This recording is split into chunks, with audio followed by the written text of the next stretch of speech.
เราสบายดีมื้อนี้เฮามาอยู่เบื้องหลังของไทยบ้านโปรดักชั่นเนาะก็คือนี่เป็นเจ้าของบริษัทเนาะ หน้าตาน่าจะเป็นอันเนี่ยก็แต่ไอเจี๊ยบเป็นยังก็เป็นพ่อใช่ไหมเป็นพ่อพ่อเมฆซื้อพ่อเมฆเด้อซื้อพ่อเมฆหักมายมมาเยี่ยมฝากติดตามเลยพ่อตูนเนาะน่าจะเป็นพ่ออยู่เรื่องที่เป็นหัวหน้ามีแต่หัวหน้านะมีจะเป็นหัวหน้าโบเป็นโจรจะเคือมีเรื่องนึงเราเป็นโจรอยากแสดงเป็นโจรอยู่เด้อหัวหน้าโจรน่าจะคือเนาะอันนี้เป็นโฆษณาเป็นของประกันภัยเนาะนี่อันนี้กระเบื้องหลัง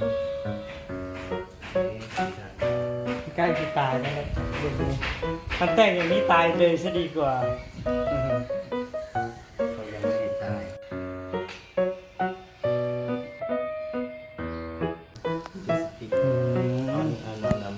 อยู่เบื้องหลังอันนี้มันเนี่ยบ้านในเก็บออกเลยนะเก็บออกหรือป่านะถอดเลยติสากนี่ใส่ฝุ่น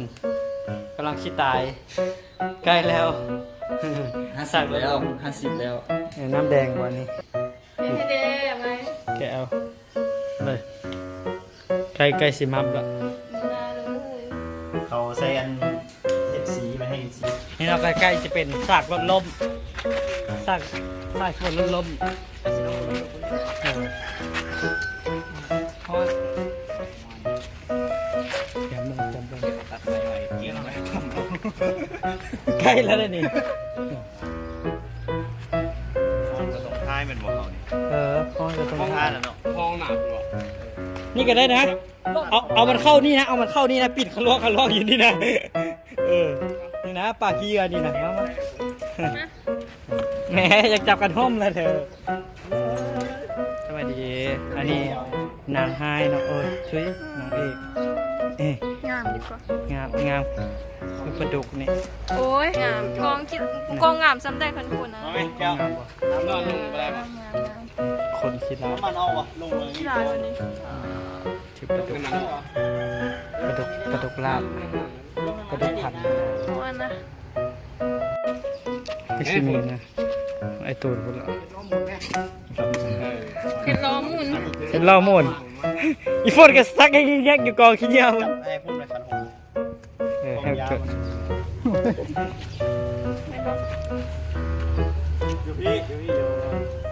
แล้วหมุนล่อเลยเด้ออยู่ในป่าใกล้แล้วหมุนล่อเลยเด้อบอกว่าเจ้านอนไปพุ่นเลยพุ่นเนี่ยนอนไปพุ่นอากาศสี่ขึ้นมาทางนี้นะก็เพิ่มมาด้านนี้เอาสีขาวมาด้านนี้ไหมให้มันเห็นมีดังแล้วเลย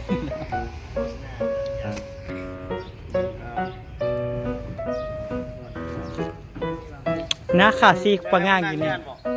วันนี้นะชิโลมันนั่นเนาะ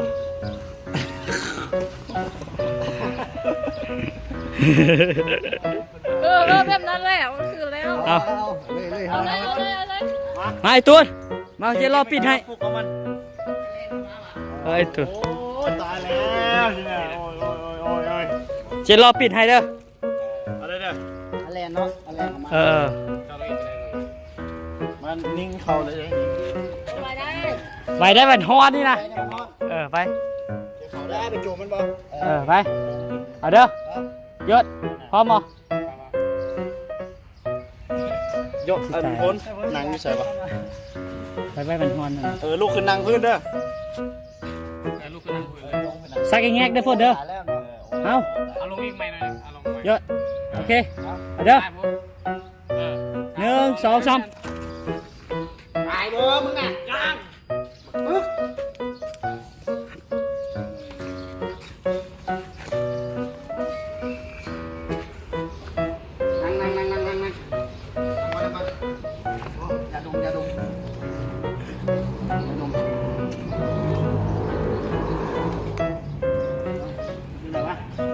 โอเคครับมันคิวเลยยังมองสิฮักคนนี้นะมันจะมันคำเท่าไหร่เนี่ยปึ๊บวุ่นวายจะน้ำรถน้ำลายใส่ไปใส่ไปตัดส แตกจักอัน